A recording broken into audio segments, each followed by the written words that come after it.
ತೇಜಸ್ವಿ ನಾಮಧೇತಮಸ್ತು. ಮಕ್ಕಳ ಎಲ್ಲರಿಗೂ ನಮಸ್ಕಾರ.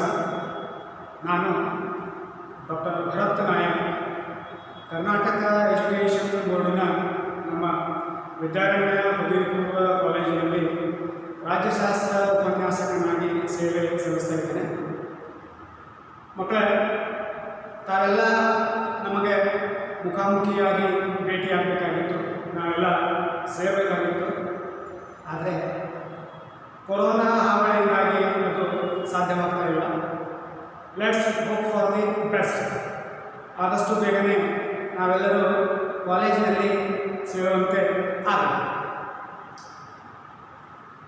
ಮಕ್ಕಳ, ರಾಜ್ಯಶಾಸ್ತ್ರ ಜಗತ್ತಿನಲ್ಲಿ ವಿಸ್ತಾರವಾದಂತಹ ವಿಷಯವಾಗಿದೆ. Students, political science is the subject matter which has comprehensive sphere, ವಿಶ್ವವ್ಯಾಪಕವಾದಂತಹ ಅಂಶವಾಗಿದೆ, ದೊಡ್ಡದಾದಂತಹ ವಿಷಯವಾಗಿದೆ. Comprehensive phenomena, comprehensive subject matter. So ರಾಜ್ಯಶಾಸ್ತ್ರವನ್ನು ನಾವು ಗ್ರಾಮದಿಂದ ಹಿಡಿದು ಜಾಗತಿಕ ಮಟ್ಟದವರೆಗೆ ರಾಜ್ಯಶಾಸ್ತ್ರವನ್ನು ಅಧ್ಯಯನ ಮಾಡಬೇಕು. ರಾಜ್ಯಶಾಸ್ತ್ರ ಅತ್ಯಂತ ಮಹತ್ವವಾದಂಥ ವಿಷಯ ಅಂತ ನಾವು ಅದನ್ನು ತಿಳ್ಕೊಳ್ಬೋದು. ರಾಜ್ಯಶಾಸ್ತ್ರದ ವಿಷಯಗಳಿಗೆ ಹೋಗುವುದಕ್ಕಿಂತ ಪೂರ್ವದಲ್ಲಿ ವಾಟ್ ಈಸ್ ಪೊಲಿಟಿಕಲ್ ಸೈನ್ಸ್ ಇದನ್ನು ತಿಳ್ಕೊಳ್ಳೋದು ಅತ್ಯಂತ ಮುಖ್ಯವಾಗಿದೆ. ರಾಜ್ಯಶಾಸ್ತ್ರವೆಂದರೆ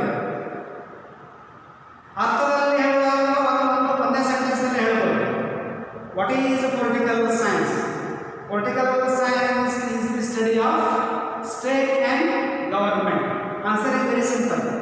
political science is the study of state and government. ರಾಜ್ಯಶಾಸ್ತ್ರವು ರಾಜ್ಯ ಮತ್ತು ಸರ್ಕಾರದ ಅಧ್ಯಯನವಾಗಿದೆ. State refers to the nation also. ಇಲ್ಲಿ ರಾಜ್ಯಶಾಸ್ತ್ರವು ರಾಜ್ಯ ಮತ್ತು ಸರ್ಕಾರದ ಅಧ್ಯಯನವಾಗಿದೆ. ರಾಜ್ಯ ಅಂದರೆ it also refers the nation, ದೇಶವನ್ನು ಅದು ಉಲ್ಲೇಖಿಸುತ್ತದೆ.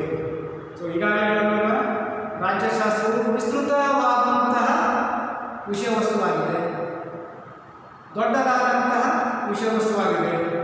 ಈ ವಿಸ್ತಾರವಾದಂತಹ ರಾಜ್ಯಶಾಸ್ತ್ರದ ವಿಷಯ ವಸ್ತುವಿನಲ್ಲಿ ಪ್ರಮುಖವಾದಂತಹ ಕೆಲವೊಂದು ಅಂಶಗಳನ್ನು ನಾನು ನಿಮಗೆ ಎಕ್ಸ್ಪ್ಲೈನ್ ಮಾಡಲಿಕ್ಕೆ ಪ್ರಯತ್ನವನ್ನು ಮಾಡ್ತೀನಿ. ಪ್ರಮುಖವಾದಂಥ ಹಲವಾರು ವಿಷಯಗಳು ಅದರಲ್ಲಿ ಪ್ರಮುಖವಾದಂತಹ ವಿಷಯಗಳನ್ನು ನಾನು ತಮ್ಮ ಅವಗಾಹನೆಗೆ ತರಲಿಕ್ಕೆ ಪ್ರಯತ್ನಿಸ್ತೀನಿ. ಓಕೆ, ಒಟ್ಟು ಎಂಟು ವಿಷಯಗಳು: ಭಾರತ ದೇಶ, ಕರ್ನಾಟಕ, ಸರ್ಕಾರದ ಮುಖ್ಯಸ್ಥರು, ಭಾರತದ ಸಂವಿಧಾನ, ಹಕ್ಕುಗಳು, ಶಾಸಕಾಂಗ, ಕಾರ್ಯಾಂಗ, ನ್ಯಾಯಾಂಗ. Dear students, today we will discuss 8 important aspects regarding political science. They are India the nation, about Karnataka, about Dharwad district, about heads of offices and the Constitution of India, and about rights, and about legislature, about executive, about judiciary. ಇವತ್ತು ಇಷ್ಟು ವಿಷಯಗಳನ್ನು ಅಧ್ಯಯನ ಮಾಡಿ. ಭಾರತ ದೇಶ, India the nation. According to Article 1 of the Constitution, Bharat ಸಂವಿಧಾನದ ವಿಧಿ 1ರ ಪ್ರಕಾರ India is the union of States consisting of 28 States and 9 union territories. Bharat ದೇಶಕ್ಕೆ ಹೇಳುವಾಗ ಭಾರತ ಸಂವಿಧಾನದ ವಿಧಿ 1ರ ಪ್ರಕಾರ ಭಾರತ ದೇಶವು 28 ರಾಜ್ಯಗಳು ಮತ್ತು 8 ಕೇಂದ್ರಾಡಳಿತ ಪ್ರದೇಶಗಳನ್ನು ಹೊಂದಿರುವ ಒಕ್ಕೂಟವಾಗಿದೆ. 28 ರಾಜ್ಯಗಳು ಮತ್ತು 8 ಕೇಂದ್ರಾಡಳಿತ ಪ್ರದೇಶಗಳನ್ನು ಹೊಂದಿರುವ ಒಕ್ಕೂಟವಾಗಿದೆ. Right. Another important aspect is India is divided into states and union territories. ಭಾರತವನ್ನು ಎಷ್ಟು ವಿಭಾಗಗಳಲ್ಲಿ ವಿಭಜಿಸಲಾಗಿದೆ? ಎಷ್ಟು? 2. ಭಾರತದ ವಿಭಾಗಗಳು 2. ಒಂದು ಸ್ಟೇಟ್ಸ್, ರಾಜ್ಯಗಳು. ನಂಬರ್ 2 ಕೇಂದ್ರಾಡಳಿತ ಪ್ರದೇಶಗಳು, union territories. India has been divided into 2 divisions or 2 categories. Number 1 is states, second one is union territories. ರಾಜ್ಯಗಳು ಮತ್ತು ಕೇಂದ್ರಾಡಳಿತ ಪ್ರದೇಶಗಳು. ರಾಜ್ಯಗಳು ಎಂದರೇನು? What do you mean by state or states? State means the political territory which is having its own government called state. The political territory which is having its own government is called state. ಅಂದರೆ ಒಂದು ಭೂಪ್ರದೇಶ, ರಾಜ್ಯವೆಂದರೆ ಭೂಪ್ರದೇಶ. ಎಂತಹ ಭೂಪ್ರದೇಶ? ರಾಜಕೀಯ ಭೂಪ್ರದೇಶ. ಯಾವ ರಾಜಕೀಯ ಭೂಪ್ರದೇಶ? ಸ್ವಂತ ಸರ್ಕಾರವನ್ನು ಹೊಂದಿರುವ ಭೂಪ್ರದೇಶ. ಅಂದರೆ ಭಾರತದ ರಾಜ್ಯ ಎಂದರೇನು? ರಾಜ್ಯ ಎಂದರೆ ಸ್ವತಂತ್ರವಾದಂತಹ ಸ್ವಂತ ಆದಂತಹ ಸರ್ಕಾರವನ್ನು ಹೊಂದಿರುವ ಭೂಪ್ರದೇಶವೇ ರಾಜ್ಯ. Political territory which is having its own government. For example Karnataka. Karnataka is the political territory of India. ಭಾರತದ ರಾಜಕೀಯ ಭಾಗವಾಗಿದೆ. ಕರ್ನಾಟಕದಲ್ಲಿ ನಾವು ನಮ್ಮ ಸ್ವಂತ ಸರ್ಕಾರವನ್ನು ಕಾಣುತ್ತೇವೆ. ಸ್ವಂತ ಸರ್ಕಾರ ಅಂದರೆ ಕರ್ನಾಟಕದ ಜನರಿಂದ ಆಯ್ಕೆಯಾದಂತಹ ಸರ್ಕಾರ. ರೈಟ್ ಮಗಳ? ಸೊ ಭಾರತದ ಭಾಗಗಳು 2. ಒಂದು ರಾಜ್ಯಗಳು, 2 ಕೇಂದ್ರಾಡಳಿತ ಪ್ರದೇಶಗಳು. ಕೇಂದ್ರಾಡಳಿತ ಪ್ರದೇಶ ಎಂದರೇನು? Union territory. What is union territory? Union territory means the territory which is ruled by the central government. ಕೇಂದ್ರ ಆಡಳಿತ. ಕೇಂದ್ರ ಆಡಳಿತ. ಕೇಂದ್ರ ಆಡಳಿತ ಪ್ರದೇಶಗಳು. ಕೇಂದ್ರ ಮೀನ್ಸ್ ಕೇಂದ್ರ ಸರ್ಕಾರ. ಅಂದರೆ ಕೇಂದ್ರ ಸರ್ಕಾರದಿಂದ ಆಳಲ್ಪಡುವಂತಹ ಪ್ರದೇಶವನ್ನು ಏನೆಂದು ಕರೆಯುತ್ತೇವೆ? ಕೇಂದ್ರ ಆಡಳಿತ. ರೈಟ್. ರಾಜ್ಯವೆಂದರೆ ಸ್ವತಂತ್ರ ಸರ್ಕಾರವನ್ನು ಹೊಂದಿರುತ್ತದೆ. ಕೇಂದ್ರಾಡಳಿತ ಪ್ರದೇಶವೆಂದರೆ ಕೇಂದ್ರ ಸರ್ಕಾರದಿಂದ ಆಳಲ್ಪಡುತ್ತದೆ. State means the political territory which is having separate government. Union territory means the territory which is being ruled by the central government. Right? Okay. Third, Karnataka. Karnataka. Students, Karnataka is being divided into 4 divisions. 4 divisions. 4 ವಿಭಾಗಗಳು. How many districts? Into 30 districts. How many talukas? 229 talukas. ಕರ್ನಾಟಕವು 4 ವಿಭಾಗಗಳು, 30 ಜಿಲ್ಲೆಗಳು, 229 ತಾಲೂಕುಗಳನ್ನು ಒಳಗೊಂಡಿದೆ. Right. Which are the 4 divisions of Karnataka? ಕರ್ನಾಟಕದ 4 ವಿಭಾಗಗಳು ಯಾವುವು? ಬೆಂಗಳೂರು, ಮೈಸೂರು, ಕಲಬುರಗಿ, ಬೆಳಗಾವಿ. ಬೆಂಗಳೂರು, ಮೈಸೂರು, ಕಲಬುರಗಿ, ಬೆಳಗಾವಿ. ಗುಲ್ಬರ್ಗಾವನ್ನು ನಾವು ಏನು ಅಂತ ಕರಿತೀವಿ? ಕಲಬುರಗಿ ಅಂತ ಕರಿತೀವಿ. ಎಷ್ಟು ವಿಭಾಗಗಳ? 4 ವಿಭಾಗಗಳು. ಸೊ ಧಾರವಾಡ ಜಿಲ್ಲೆಯು ಯಾವ ವಿಭಾಗದಲ್ಲಿ ಬರುತ್ತದೆ? ಧಾರವಾಡ ಜಿಲ್ಲೆಯು ಬೆಳಗಾವಿ ವಿಭಾಗದಲ್ಲಿ ಬರುತ್ತದೆ. ರೈಟ್. ಓಕೆ. ಸೊ 4 ವಿಭಾಗಗಳು, 30 ಜಿಲ್ಲೆಗಳು. ಓಕೆ. 229 ತಾಲೂಕು.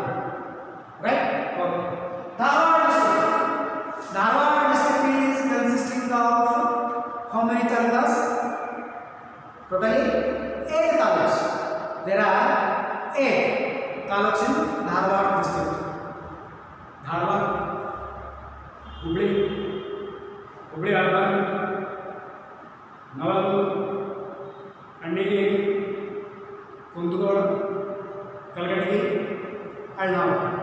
ಈಗ एक तालुक से Dharwad district okay right third point सरकार मुख्यस्थರು who are the heads of offices in India ಸರ್ಕಾರದ ಪ್ರಮುಖವಾದಂತಹ ಇಲಾಖೆಗಳ ಮುಖ್ಯಸ್ಥರು ಯಾರು ಅಂದ್ರೆ the president of India is the head of our nation Bharat ದೇಶದ ಮುಖ್ಯಸ್ಥ ಯಾರು ರಾಷ್ಟ್ರಪತಿ who is the head of the government of India Bharat ಸರ್ಕಾರದ ಮುಖ್ಯಸ್ಥ ಯಾರು ಪ್ರಧಾನಮಂತ್ರಿ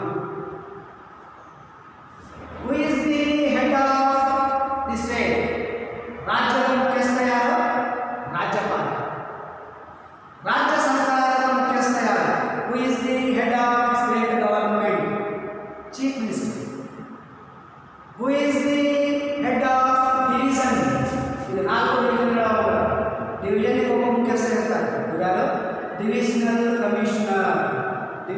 ಕಮಿಷನರ್ ವಿಭಾಗೀಯ ಅಧಿಕಾರಿ ವಿಭಾಗೀಯ ಕಮಿಷನರ್ ಡಿವಿಷನ್ ಹೆಡ್ ಜಿಲ್ಲೆಗಳು who is the head of the district DC deputy commissioner ತಾಲೂಕಿನ ಮುಖ್ಯಸ್ಥ ಯಾರು ತಹಸೀಲ್ದಾರ್ ಅಂದರೆ ಭಾರತದ ಪ್ರಮುಖ ಆಫೀಸ್ಗಳ ಮುಖ್ಯಸ್ಥರು ಅಂದರೆ ಭಾರತ ದೇಶದ ಮುಖ್ಯಸ್ಥ ರಾಷ್ಟ್ರಪತಿ ಭಾರತ ಸರ್ಕಾರದ ಮುಖ್ಯಸ್ಥ ಪ್ರಧಾನಮಂತ್ರಿ ರಾಜ್ಯದ ಮುಖ್ಯಸ್ಥ ರಾಜ್ಯಪಾಲ ರಾಜ್ಯ ಸರ್ಕಾರದ ಮುಖ್ಯಸ್ಥ ಮುಖ್ಯಮಂತ್ರಿ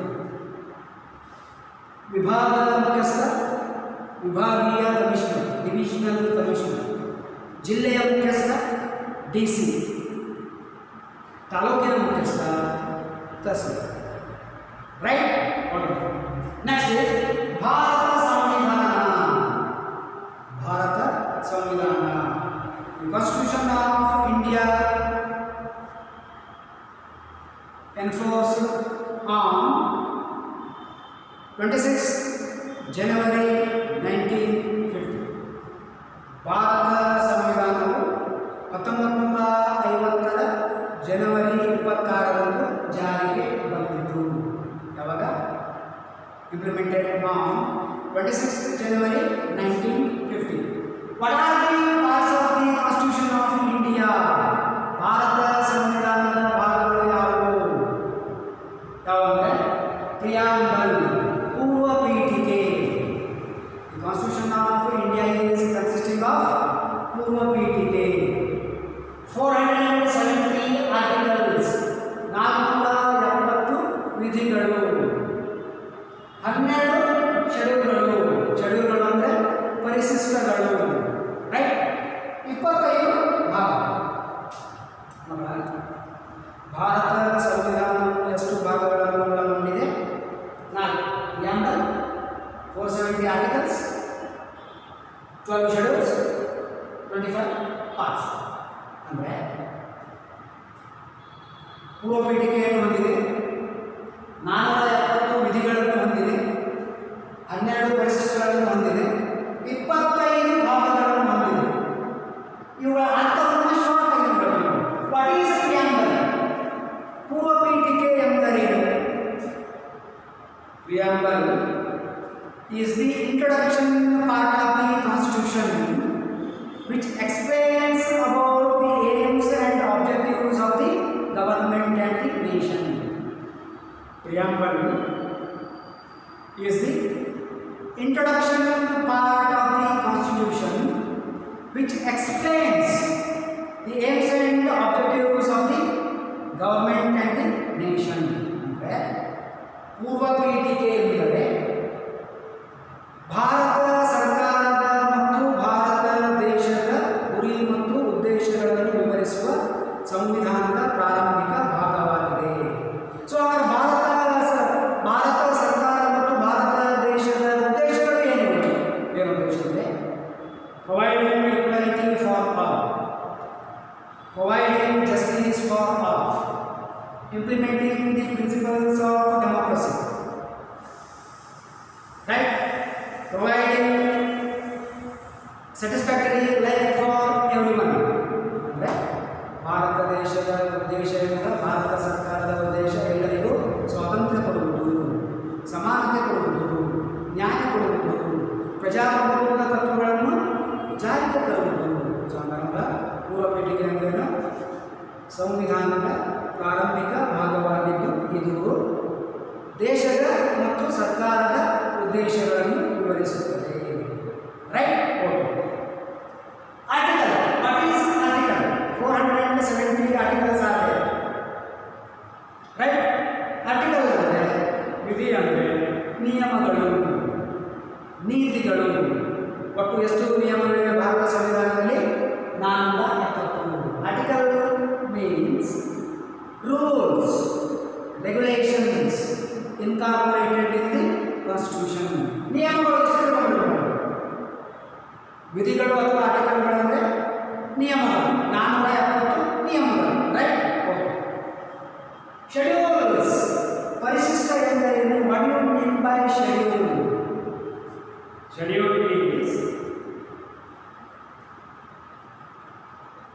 schedule is the provider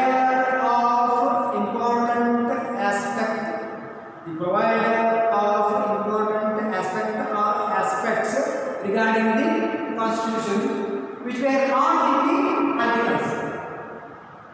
Schedule is the table of information. That information is not in the articles. ನಿಯಮಗಳಲ್ಲಿ ಇಲ್ಲದಿರುವ ವಿಷಯಗಳ ಬಗ್ಗೆ ಮಾಹಿತಿ ನೀಡುವ ಟೇಬಲನ್ನು, ಪುಸ್ತಕವನ್ನು, ಭಾಗವನ್ನು ಪರಿಶಿಷ್ಟರೆಂದು ಕರೆಯುತ್ತಾರೆ. ಎಕ್ಸಾಂಪಲ್ ಕೊಡ್ತಾರೆ. ಉದಾಹರಣೆ, ಆರ್ಟಿಕಲ್ 1 ಏನು ಹೇಳ್ತಾರೆ? India is the union of States consisting of 8 states and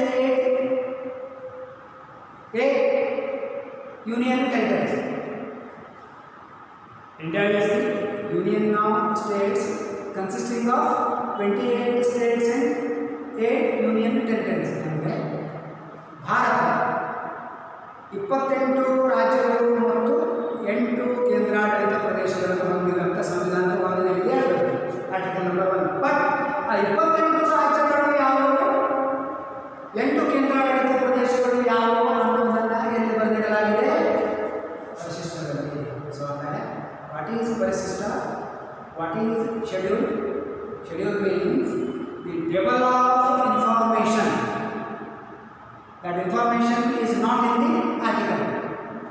ಸಂವಿಧಾನದ ವಿಧಿಯಲ್ಲಿ ಇಲ್ಲದ ವಿಷಯಗಳ ಬಗ್ಗೆ ಮಾಹಿತಿಯನ್ನು ನೀಡುವ ಭಾಗವನ್ನು ಪರಿಶಿಷ್ಟ. ರೈಟ್? 25 ಪಾರ್ಟ್ಸ್, 25 ಚಾಪ್ಟರ್ಗಳು, 25 ಭಾಗಗಳು ಭಾರತ ಸಂವಿಧಾನ. ರೈಟ್ ಮಕ್ಕಳ? ಸೊ ಪೂರ್ವ ಪೀಠಿಕೆ articles 470 articles, 12 schedules, 25 parts. Right? Okay. Next, rights. ಹಕ್ಕುಗಳು. ಹಕ್ಕುಗಳ ಪ್ರಕಾರಗಳು ಯಾವುವು?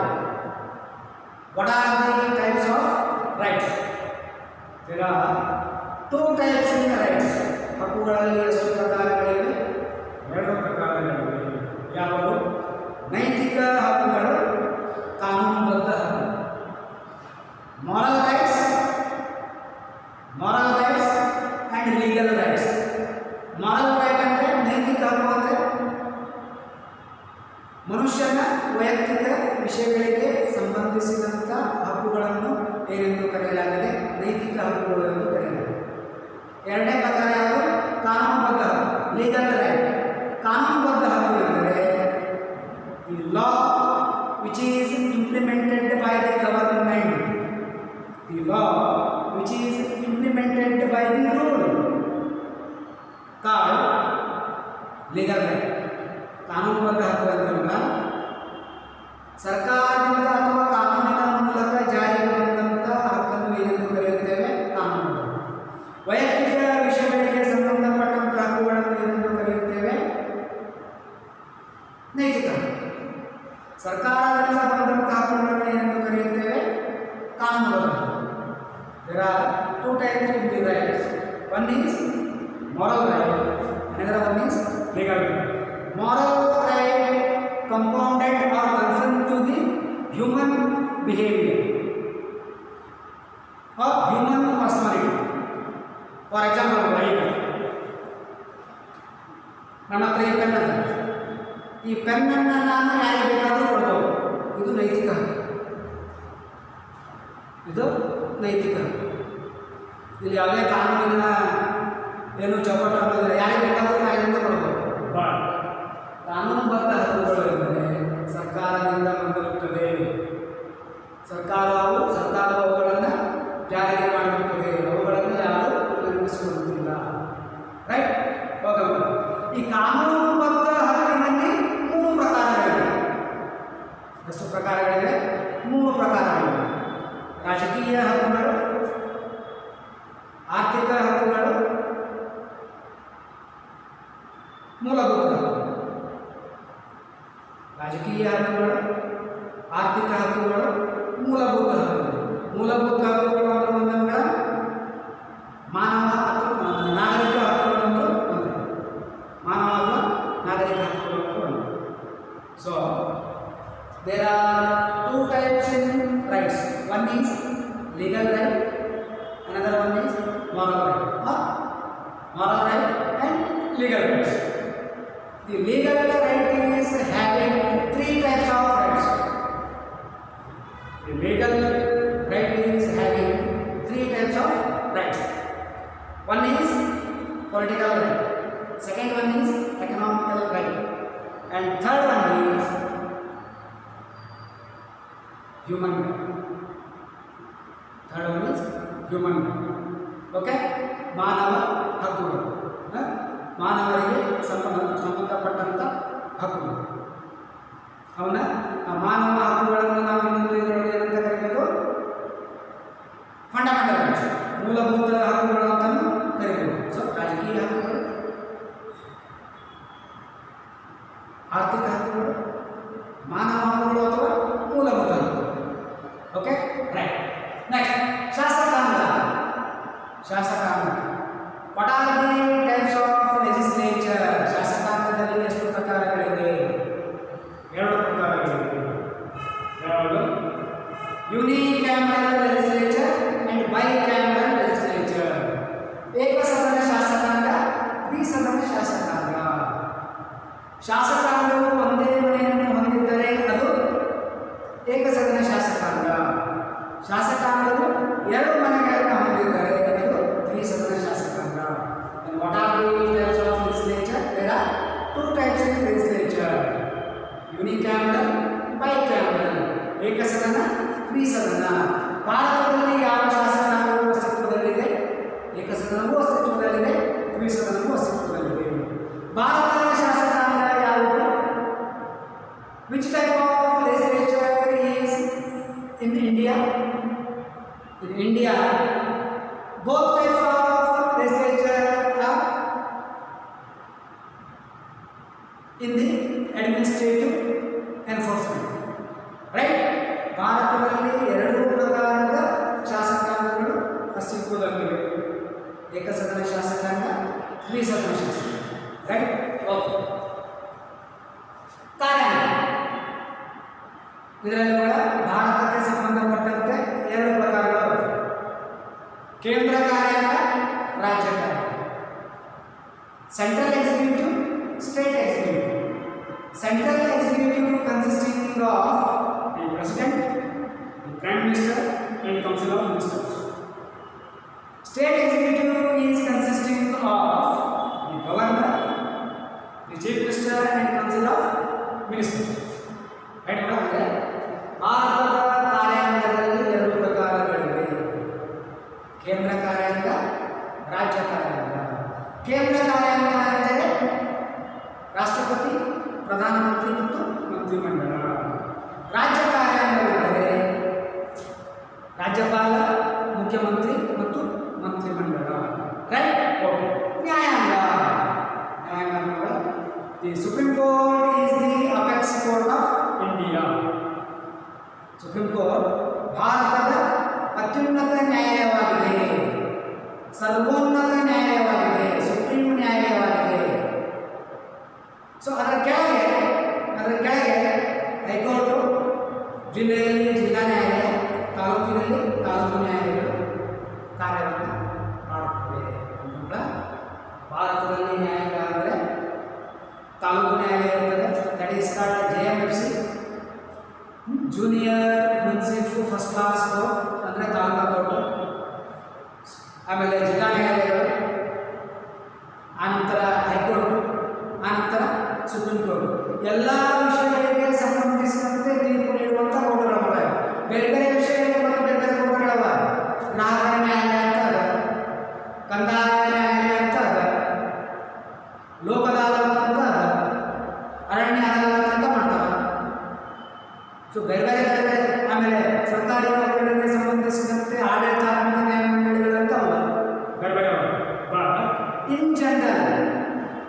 ಇನ್ general from taluka court to supreme court, from taluka court to supreme court is existing in India.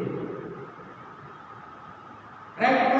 ಇವಿಷ್ಟು ರಾಜ್ಯ ಶಾಸನಕ್ಕೆ ಸಂಬಂಧಿಸಿದಂತೆ, ಅವುಗಳಿಗೆ ಸಂಬಂಧಿಸಿದಂತೆ ಪ್ರಮುಖವಾದಂಥ ಅಂಶಗಳು. ನೆಕ್ಸ್ಟ್ ಪೀರಿಯಡ್ ಒಳಗೆ ಫಸ್ಟ್ ಇಯರ್ ಒಳಗೆ ನಾವು ಕಲಿಯುವಂಥ ವಿಷಯಗಳನ್ನು ಯಾವ್ಯಾವ ಚಾಪ್ಟರ್ಗಳನ್ನು ಕಲಿತೀವಿ, ಸಿಲೆಬಸ್ ಇರುತ್ತೆ, ಅದರ ಬಗ್ಗೆ ನಿಮಗೆ ಎಕ್ಸ್ಪ್ಲನೇಷನನ್ನು ಕೊಡ್ತೇವೆ. ಸೊ ಇವತ್ತು ಮುಗಿಸೋದಕ್ಕಿಂತ ಮೊದಲು ಇವತ್ತು ನಾನು ಕಲಿಸಿದ್ದು ತಮಗೆ ವಿಷಯಗಳ ಒಂದು ಸಲ ಲಾಂಚ್ ಮಾಡಿಬಿಡ್ತೇನೆ. ಮೊದಲು ಭಾರತ ದೇಶ, India nation, Karnataka, the parts of Karnataka ಇದ್ದಾವೆ, 4 ವಿಭಾಗಗಳು, 30 ಜಿಲ್ಲೆಗಳು, 229 ತಾಲೂಕುಗಳು. ರೈಟ್. ಆನಂತರ ಧಾರವಾಡ ಜಿಲ್ಲೆ ಬಗ್ಗೆ ತಿಳ್ಕೊಂಡು, ನೆಕ್ಸ್ಟ್ ಸರ್ಕಾರದ ಮುಖ್ಯಸ್ಥರು, ಹೆಡ್ಸ್ ಆಫ್ ಆಫೀಸಸ್, ಭಾರತದ ಸಂವಿಧಾನ, ದಿ ಕಾನ್ಸ್ಟಿಟ್ಯೂಷನ್ ಆಫ್ ಇಂಡಿಯಾ, ಭಾರತದ ಸಂವಿಧಾನದ ಭಾಗಗಳು. ನೆಕ್ಸ್ಟ್ ಹಕ್ಕುಗಳು, ಹಕ್ಕುಗಳ ಪ್ರಕಾರಗಳು 2: ನೈತಿಕ, ಕಾನೂನುಬದ್ಧ. ಕಾನೂನುಬದ್ಧ ಹಕ್ಕಿನಲ್ಲಿ ಎಷ್ಟು ಪ್ರಕಾರಗಳಿವೆ? 3 ಪ್ರಕಾರಗಳಿವೆ. ರಾಜಕೀಯ ಹಕ್ಕುಗಳು, ಆರ್ಥಿಕ ಹಕ್ಕುಗಳು, ಮಾನವ ಹಕ್ಕುಗಳು ಅಥವಾ ಮೂಲಭೂತ ಹಕ್ಕುಗಳು. ರೈಟ್. ಓಕೆ. ನೆಕ್ಸ್ಟ್ ಶಾಸಕಾಂಗ, 2 ಪ್ರಕಾರಗಳಿವೆ. ಕಾರ್ಯಾಂಗ, ಇದರಲ್ಲೂ ಭಾರತಕ್ಕೆ ಸಂಬಂಧಿಸಿದಂತೆ 2 ಪ್ರಕಾರಗಳಿವೆ. ಆಮೇಲೆ ರೈಟ್ ಮಾಡ ಇವಿಷ್ಟು ಸರಿಯಾಗಿ ನೋಡಿಕೊಂಡು ನಾವು ಕಲಿಸಿದಂತೆ ನಾ ಹೇಳೋದನ್ನು ಸರಿಯಾಗಿ ನೋಡಿ ಕೇಳ್ಕೊಳ್ಬೇಕು. ನೆಕ್ಸ್ಟ್ ಪೀರಿಯಡ್ ನೊಂದಿಗೆ ನಮ್ಮನ್ನು ಭೇಟಿ ಆಗ್ತದೆ. ರೈಟ್. Thank you.